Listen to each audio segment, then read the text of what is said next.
Evening, everyone. Evening. And we've got the pleasure of the one and only Prince tonight. How you doing, my man? I'm really good. Yes, thank you for welcoming me. I'm good. How's life? Life's good. Busy, and good. Good. I'm gonna have to compliment you on your dress sense as well in the show. Absolutely impeccable. Thank you. One of the only people who did not use any wardrobe apart from my own clothes, like everything. That selection on the interviews, but yeah, you look very slick, my man. That's credit to you. You looked amazing. Thank you, man. Thank you. Prince, you weren't the only one with your own clothes, my friend. Don't even go there, my friend. you just got to wear them longer through a couple of episodes. And what did you do? What did you do with your hair? I trimmed it off. Yeah, I trimmed it off. That was your style, man. That was your like when you come in the room, you look up, you're like, oh, that's Prince. Yeah. It became unbearable. It became too long, and it was just like giving me a lot of headache. And I need to get rid of it, and especially as well for like acting in auditions. It's just congruent with my headshot. So yeah. Prince, the studded shoes were always a personal favourite of mine. I think I complimented you when I came up to the penthouse. Those like gold studded shoes were by far my favourite. Thank you, man. Thanks. I want to jump in, but I let Faye talk. Yeah, I mean, I said about the hair straight away because I thought that was such a unique look, and I loved the little dreadlocks that came out of the top. It was just amazing. And your smile, Prince, it didn't matter what the task was, or or the work shifts, or you were lucky because you were in the penthouse, but you always had a smile on your face, which was great. And that's difficult because you can never read someone who's smiling all the time,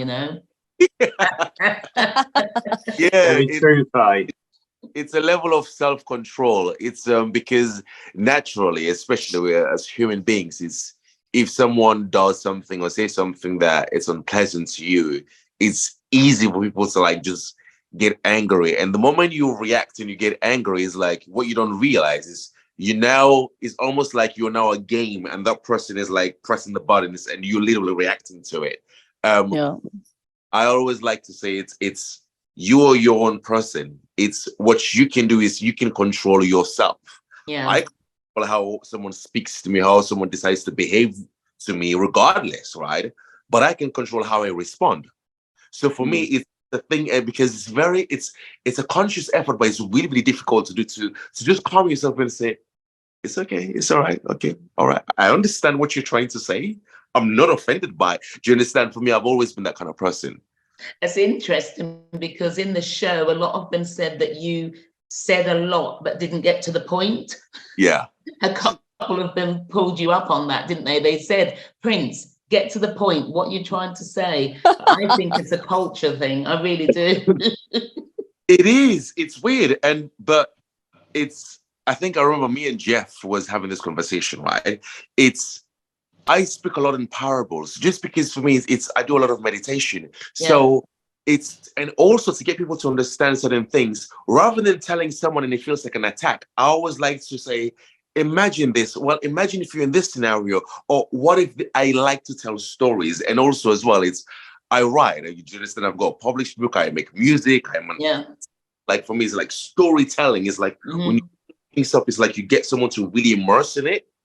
Then because for me, it's like everything you say to someone, you want it to like hit them for it to be impactful. And but people are just used to like, oh, I went there yesterday and this happened and they're like, that's it. Yeah. Right. That's a chit chat thing. Do you understand? And I don't do chit chat. So perhaps that's what it is.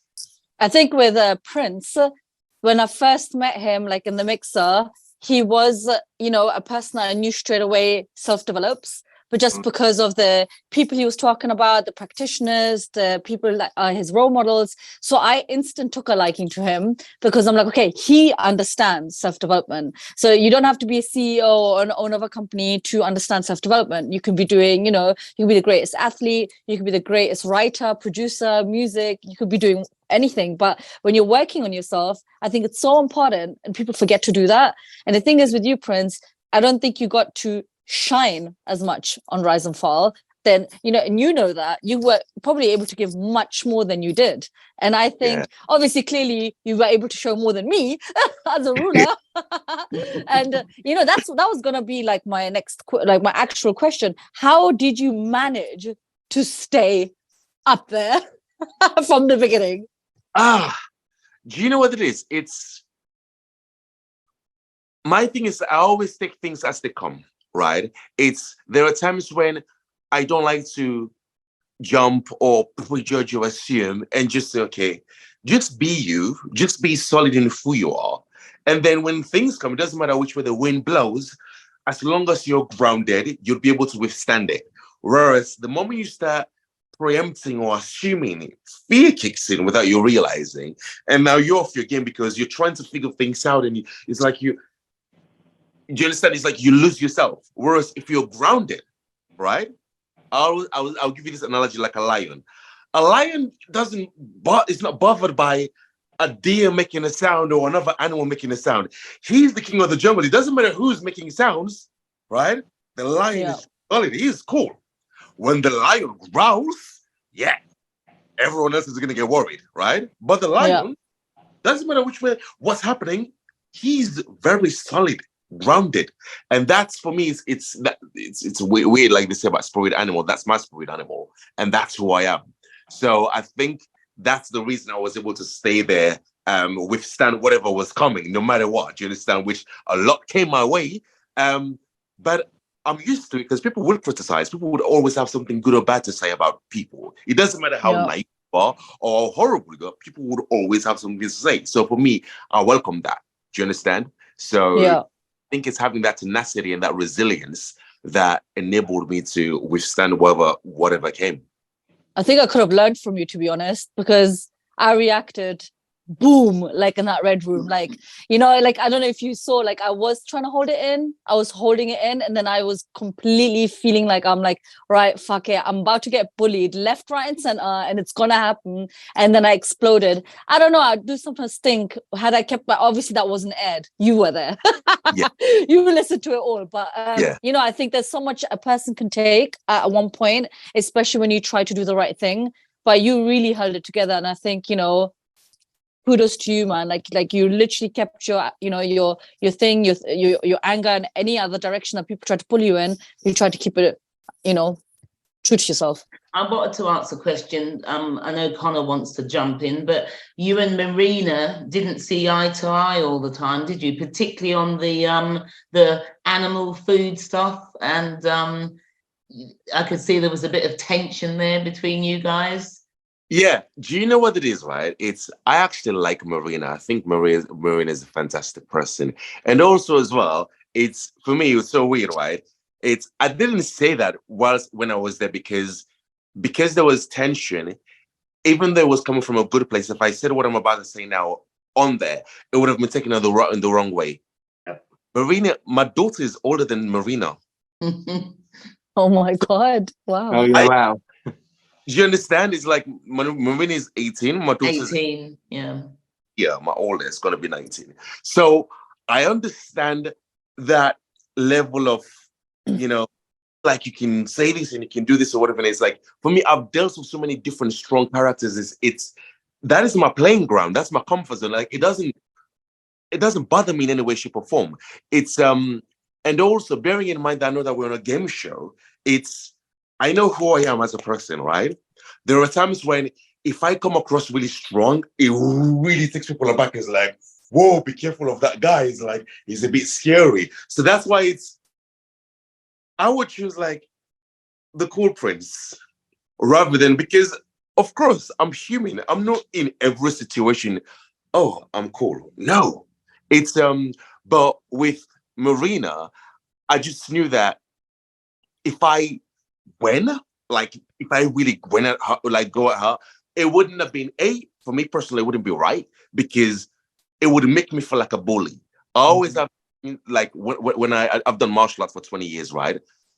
The only times I got hurt, like I would get kicked in the groin, I would get hurt, was when I was fighting someone that I know I can easily beat.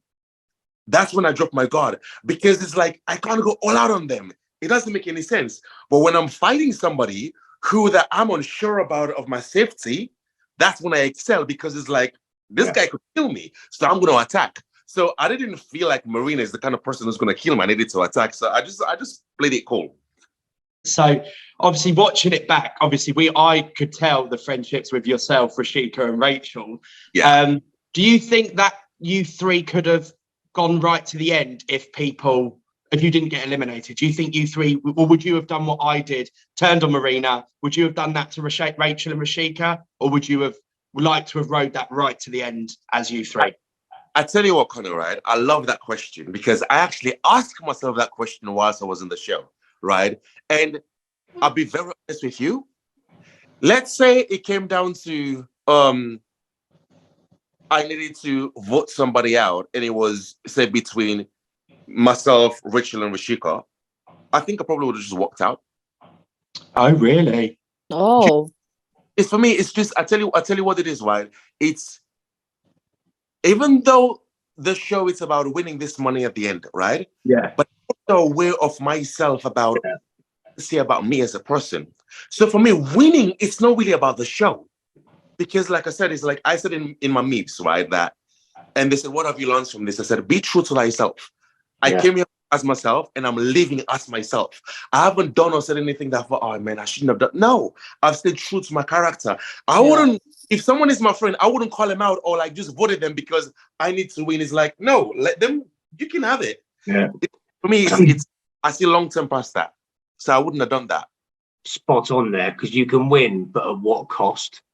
Yeah. So I think if you're very conscious, I was always always aware that there's cameras there, and always be careful how people perceive you. Try and be natural, but also, be very aware of you could potentially do this, but like I say, what will be the reaction? And if you've got good morals and you've got good, you know yourself, you know there's certain things you just won't, there's lines you won't cross, and there's certain things you just won't do. So it's you stay true to yourself. What's one thing you've learned about yourself going on the show? I've been asked that question quite a few times, and I always give the same answer. It's not so much what I learned about myself. It was more about what got emphasized to me about myself, is like what made me realize is like more about why I'm this kind of person, or because when you as grown-ups here, right, you begin to choose what kind of person you want to be, how you communicate. So for me, it's like I understand the how valuable it is to communicate. So I went on courses and read about communication, right? So it's more of a thing where I thought to myself that when I got eliminated, on my way home, and I thought, I've come here as myself. I didn't react to when someone, say, try to piss me off, or when someone made fun of me. I didn't jump and got angry. I just kept my cool. Because why? I know myself. So for me, it's like, I liked the fact that I got tested. The thing, like, it just confirmed like because it's very easy to say I'm a disciplined person. I've got high standards. Well, wait, when life gives you the test, we will see if you are a person of discipline and high standards. So that's why I say for me, it's like, it wasn't so much more of what I learned, but confirmation of who I am as a person. That true is like, I'm not just saying, it's like, no, it's there. Like, do you understand? Because I know people who are disciplined. I know people who have done martial arts. So I did martial arts with, and you look at them the wrong way, they're going to clench their fist, and they wouldn't think twice to take you out. Whereas with me, it's again, I just don't like this thing of like abusing one's power. If you feel like you can, so for me, it's like, it's a thing where it's like, sorry, mate, I'm sorry. Even though you're wrong, I would apologize. So because Rise and Fall, there was a lot of people trying to prove a point, right? And it's for me, it just makes me laugh, right? Because I'm just the kind of person who's like, honestly, it's like, I know who I am. I don't need to convince anybody of who I am. I got nothing to prove to anybody. I'm just me. And I've got one principle. I always say this. Anyone who knows me will tell you this is true. What I'll say to Ramona's, what I've said behind Ramona's back, I've already said it to her face. What I'll say behind Connor's back, if someone goes and says, oh, Connor, Prince said this, like, yeah, he told me that yesterday. Prince, just, what did you say? What did you say about me? no. Lay it out. No, I'm joking. okay. So no. What you know what you mentioned about the red room when Yeah. you lost it, Blew right? up. Yeah. It's when you did. I was because for me, it's from when we met, right? Like you say, it's like strength recognizes strength, right? Yeah. I know you're a very strong person, like really, really strong. Like you introduced yourself to me before even I met you. I think it was James or someone talking to you, like, yeah, I'm Ramona. I'm like, Ramona. Like, do you understand? Like Yeah. your voice, even like the resonance of your voice alone, like you speak from, like you're really strong. So I know it was a thing where, and this is what I was going to say to you, right? Everyone has a different way of defending themselves. There are people Yeah. like there are people who just like react, and the people like my friend who just laugh. Do you understand? Yeah. It's different. And for me, it was just a thing where I'm like, nah, I know Ramona is way stronger than that. I know Yeah. and it was just like, and that's when I said, I'm like, oh man, I wish she didn't lose it, you know? Because I know it's like, I know like she's way stronger than that. Yeah. Just like, I'm just like, But man. you know what? You know why at that point I was like, fuck it, I'm gonna drop the mic here, because I knew I'm going. Because You got no nothing. matter, you know what I mean? Like you Yeah. get to a point where you're like, okay, I've won, I doubled it. I've proved myself to not be eliminated.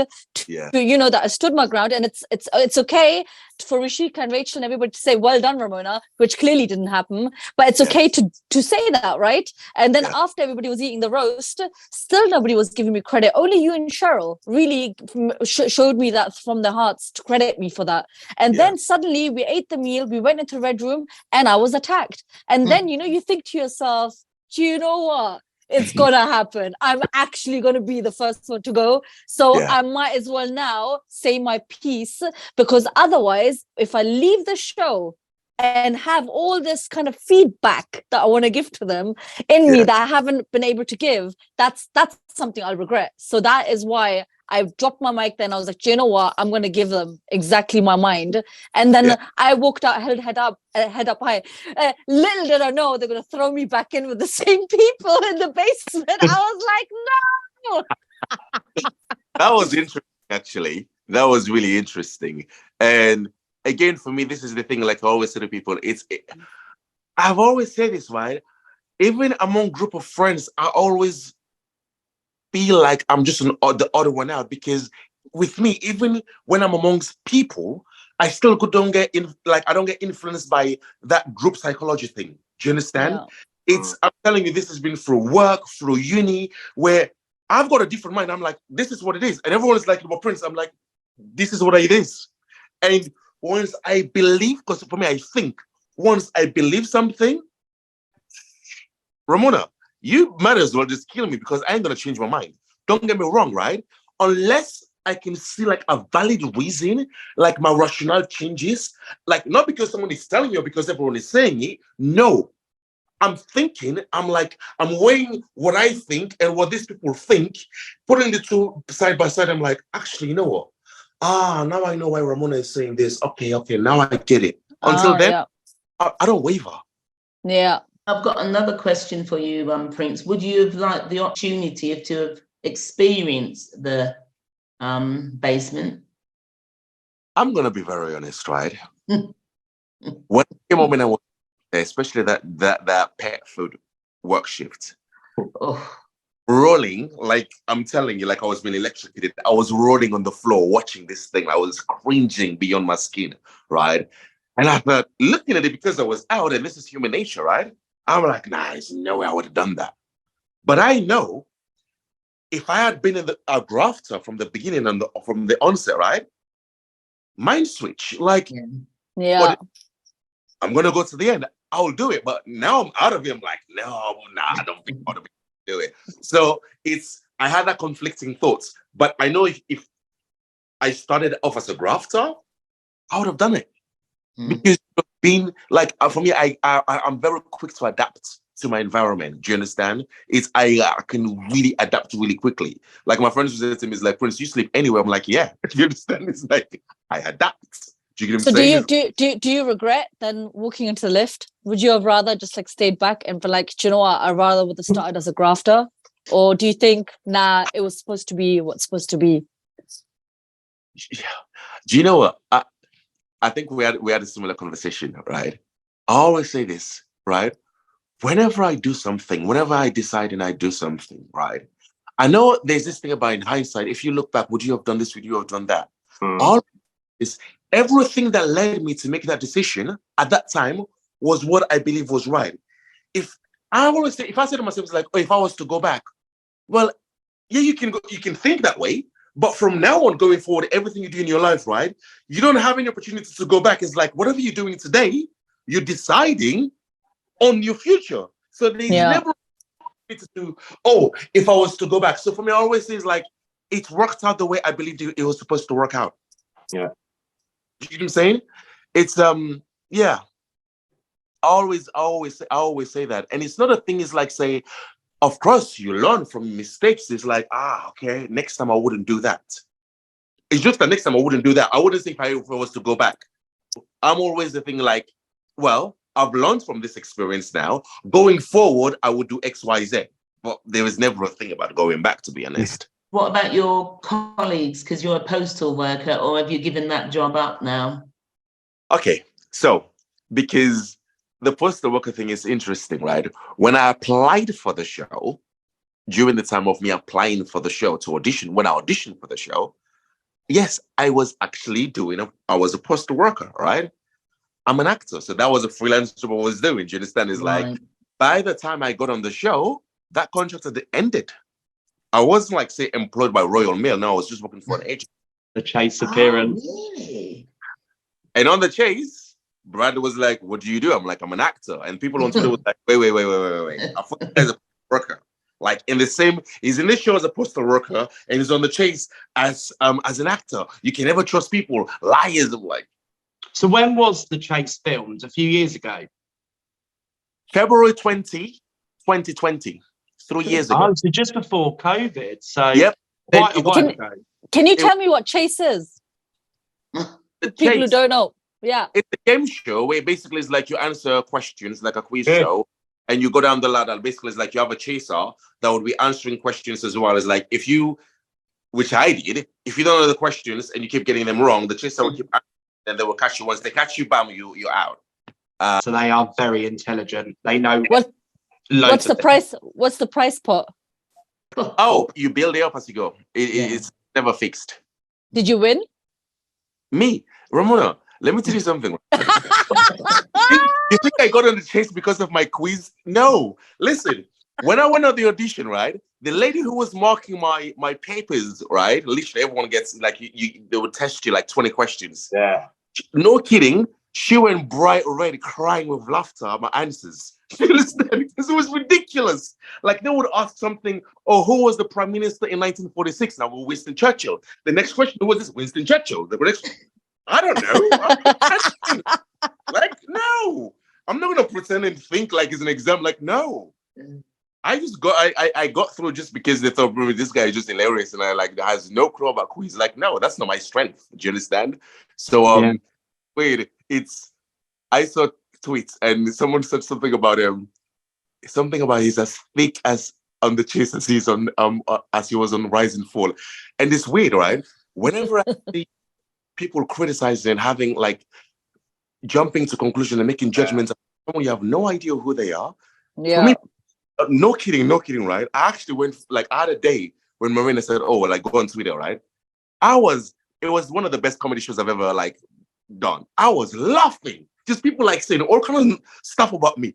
And I'm like, people are actually amazing. Like, you go on Twitter to go and spend your time talking about someone you have no idea who they are. You've just seen them on a reality TV show for entertainment and you're judging the character.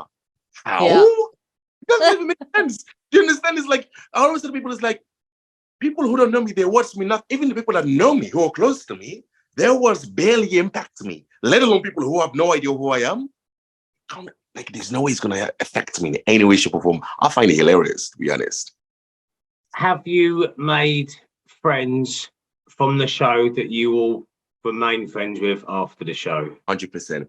The interesting thing is this, right? honestly, and I'm not just saying this, right? I think everyone who was on Rising 4, right? For those who I got to meet, right? I didn't get to meet Joas. But everyone else, I think, are all great people. And I'm not just saying that like a blanket statement or anything or whatever. You hold a special bond, don't you? I think you hold a bond that no one else can sort of rival, really, similar to me and Faye. So I think fantastic people, and I like the camaraderie. Like after the show, we all now on a big WhatsApp group, and we're all talking about, oh, this happened and that happened. It's like funny. It was funny, like when the show was actually still happening, we're having fun, and people are like, oh, this look at what Ramona's doing, look at what Connor is doing. I'm like, these guys are friends, like they're friends. It's a show. I know. We need a mixture of Traitors and Rising 4. We said we're going to arrange it. Wicked. So you were the only person to vote consecutively the same person. Was there a reason why you continuously voted Cheryl? I know we're all friends now, so it's not me trying to stir up some pot, but obviously the elephant in the room was obviously the more tension between yourself and Cheryl at that time. Obviously, I know things have died down now. Yeah. Okay. Was it because she was a weak leader, or did you see her a bit as a threat, in all honesty? No, neither. I didn't see Cheryl as a weak leader, nor did I see her as a threat. It's whatever my reasons were initially when I voted her, right? Those reasons still stayed, hadn't changed. So it was whatever the reasons were, she was still doing the same thing. So it's like when it came to voting again, it's like, yeah, it's still happening, Cheryl. Do you understand? And I said it. Do you understand? I said it before. He's like, you were like, oh, Ramona said this, so it's like this. And I'm like, no. What do you think? Now it's like Marina. I'm like, it's the same thing. Do you understand? Yeah. Reason is like, don't waver. Like I was saying earlier, when I make a decision, it's like, you can't change my mind. Do you understand? It's like to what I believe. That's it. Do you understand? So for me, it's like, no, I hadn't seen any changes from the previous days. So that's why I voted Cheryl again. Nothing personal, like nothing personal at all. And I'm glad, like, say, even after the show, like, do you understand, like, say, we're cool, we talk, or do you understand? We have, we have our fake banter or whatever, and it's nice because it's at the end of the day, it's like, it's a show, man. Like, come on. Yeah. Way bigger than that. It's like, don't let that get in the way, man. It's because I would have never had the opportunity to meet you, Ramona, Cheryl, and everybody on there. Such great friendship and build relationships as well. Thank you, Prince. Perfect. Thank you, Prince, for coming to the Uncut Show. Thank you. If you run with wolves, you would learn how to howl. If you associate with eagles, you would soar to great heights. Choose who you spend time with. Ooh, I like Love it. that. Thank you so much, Prince. Have a nice, amazing day. Thank you for coming to On the Uncut. Thank you very much. Have a good night. Thanks. Bye. Bye.